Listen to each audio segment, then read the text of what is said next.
Hello everyone, and welcome back to our YouTube channel.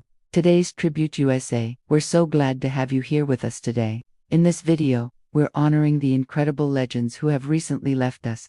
These remarkable individuals touched so many lives, and their legacies will live on forever. Before we begin, please support our channel by giving this video a thumbs up, subscribing, and turning on the notification bell so you don't miss our future tributes. Your support truly means a lot to us. Now, let's come together to celebrate and remember these unforgettable icons. Let's get started.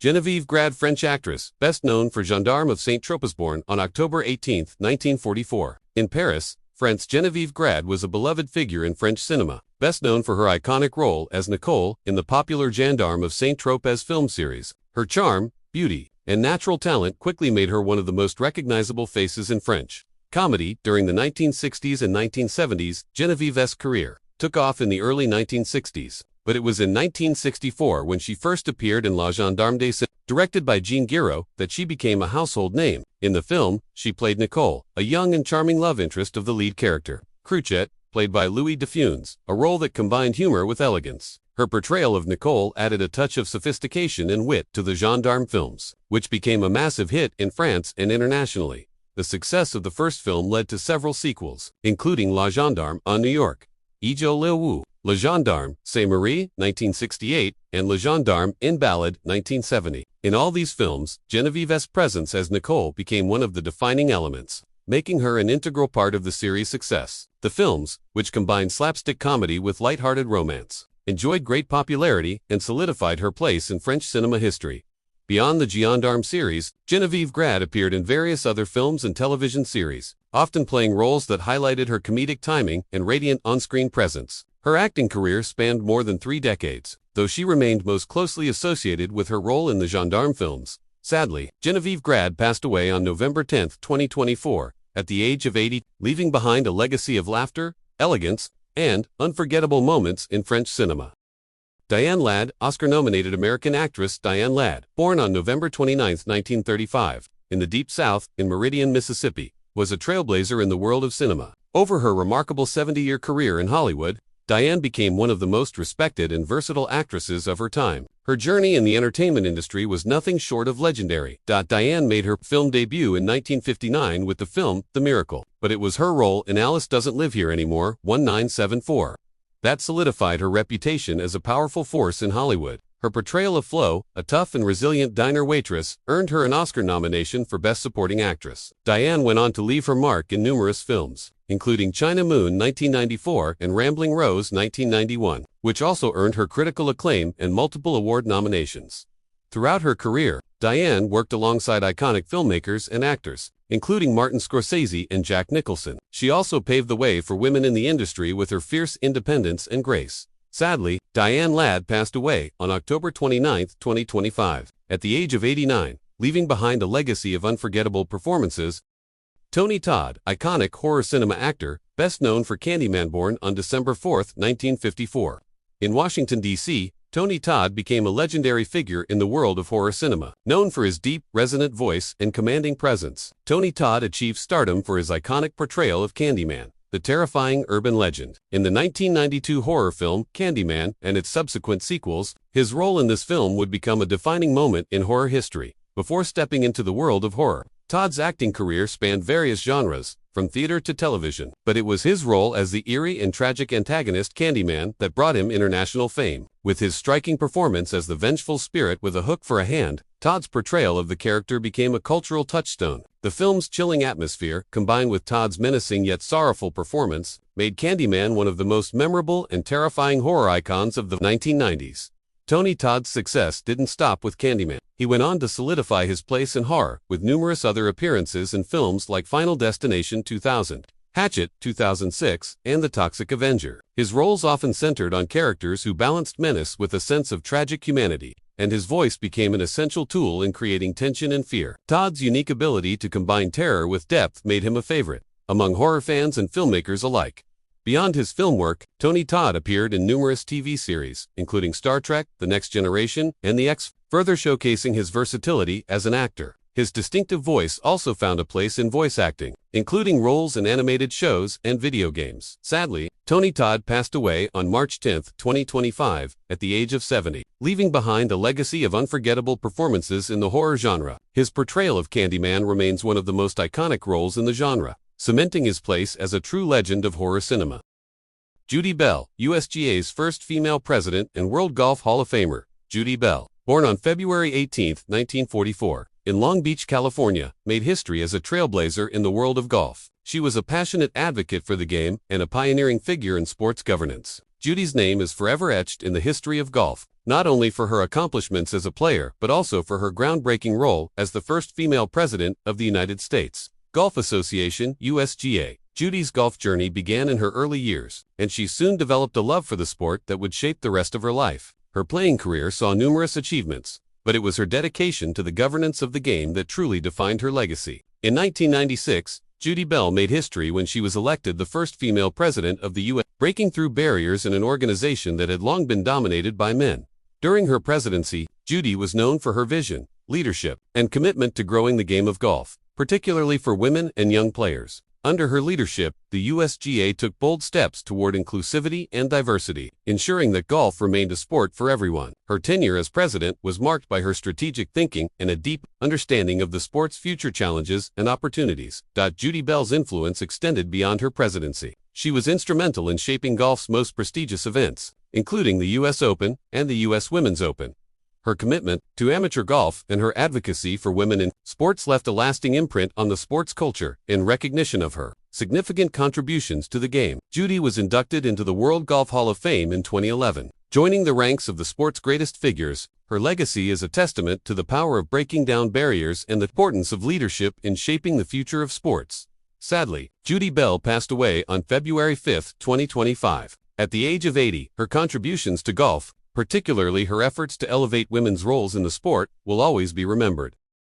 Donna Jean McKay, Grateful Dead's legendary backing vocalist, born on August 22, 1947. In North Miami, Florida, Donna Jean McKay was a voice that resonated deeply in the world of rock music. As a pivotal figure in the legendary band Grateful Dead, she became known as their first and only official female member, contributing to the band's iconic sound as a backing vocalist. Donna's musical journey began long before joining Grateful Dead. In the early 1970s, she had already made a name for herself in the music scene, singing backup for prominent artists such as Elvis Presley, but it was in 1972, when she was invited to join Grateful Dead by Jerry Garcia, that her career truly reached legendary status. Her soulful vocals became an integral part of the band's live performances and studio albums. Songs like Uncle John's Band and The Music Never Stopped became even more memorable, with Donna's harmonies blending perfectly with the band's unique sound. Donna's contributions went beyond just vocals. Her presence added a distinctive, emotive layer to the band's music, helping to solidify the Grateful Dead as a cultural phenomenon. Tragically, Donna Jean McKay passed away on July 17, 2023, at the age of 75, leaving a void in the music world that will never be filled. David Gow, veteran Scottish journalist, born on January 23, 1950, in Edinburgh, Scotland. David Gow was a journalist whose career spanned over 5 decades, covering some of the most significant events in modern history, from the fall of the Berlin Wall to the EU crisis. David became one of the most respected voices in the world of journalism, renowned for his sharp insight and fearless reporting. David's early career began in Scottish newspapers, where his talent for storytelling and investigation quickly became evident. However, it was during his time as a foreign correspondent that David truly made his mark on the international stage. As a journalist for The Guardian and The Scotsman, he covered major global events, often finding himself at the heart of history in the making. One of the defining moments of David's career came in 1989, when he was on the ground in Berlin, covering the fall of the Berlin Wall. His coverage of this historic event helped to capture the joy, the confusion, and the hope that marked the end of the Cold War and the reunification of East and West Germany. This moment cemented his reputation as a journalist with the courage to cover events of monumental importance. David also played a key role in reporting on the European Union's ongoing crises, from the Eurozone crisis to Brexit. His ability to untangle complex political issues and deliver them to his readers in a clear, engaging way made him one of the foremost experts in European politics. His in-depth analysis and commentary on the EU shaped public understanding of its economic and political challenges, earning him widespread respect. Throughout his career, David was known for his integrity, his commitment to the truth, and his dedication to documenting the stories that shaped the modern world. His work not only chronicled the events of his time, but also contributed to the broader conversations about politics, society, and international relations. David Gow passed away on April 4, 2025. At the age of 75, leaving behind a legacy of journalistic excellence, his reporting continues to inspire generations of journalists, and his contributions to history will never be forgotten. Clyde Hart, legendary track coach at Baylor University, born on December 9, 1941. In Hinsville, Georgia, Clyde Hart became one of the most influential and respected figures in the world of track and field coaching. Renowned for his contributions to sprinting and relays, he achieved legendary status as the head coach of Baylor University's track and field program. Clyde Hart's journey to greatness began in the 1960s, but it was in the 1980s that his name became synonymous with producing Olympic and world-class sprinters. Known for his expertise in coaching 400 meters runners, Hart's athletes achieved unprecedented success, with multiple Olympic gold medals and world championship titles to their name. His training methods, which emphasized both physical conditioning and mental toughness, revolutionized the way sprinters prepared for competition.